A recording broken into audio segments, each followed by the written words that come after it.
A lot of people are asking me, what kind of dreams show that your third eye is active? I'll read this dream and you tell me which chakras are coming up to be worked with. But before I do that, please take a millisecond and give me a thumbs up so that I know that you love this kind of video. Here's the dream.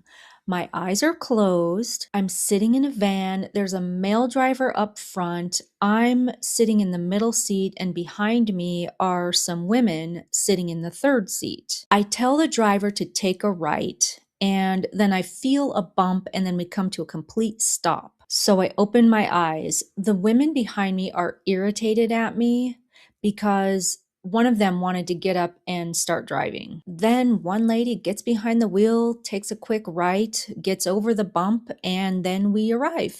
This dream shows how the dreamer is making efforts to let her intuition drive her.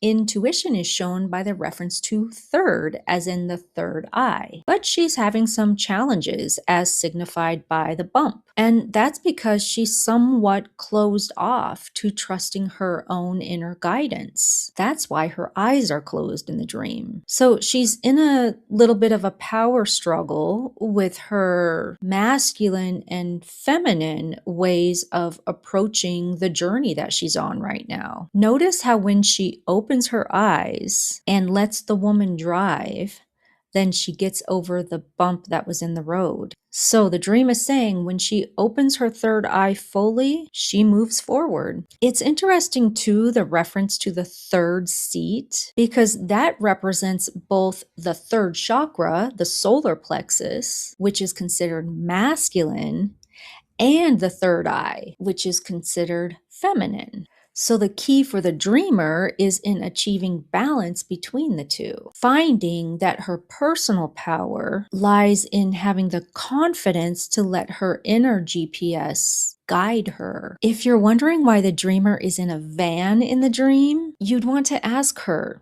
do you drive a van in waking life? When I look at someone else's dreams, I teach that we don't look at dreams in a vacuum. That means before we read the dream, we're in contact with the dreamer. The most important part of a dream is the dreamer. I let the dreamer's energy, curiosity, and current life events determine the flow of where the dream wants to go. So no, she doesn't drive a van in waking life. Okay, then what experiences do you have with vans? And it just so turns out that she said the van reminded her of her father's work van from childhood. So now we know that the van was about working on her sense of purpose as she moves through a current change in her life. You just never know what a symbol might mean. There are so many meanings and layers. Don't make the mistake about being black and white with a dream. In my next video, I'll be talking about how to tell the difference between when your intuition is active and when it's just fantasy or fear. Once again, thanks for dreaming with me. May your nights be rich with guidance and your mornings full of clarity.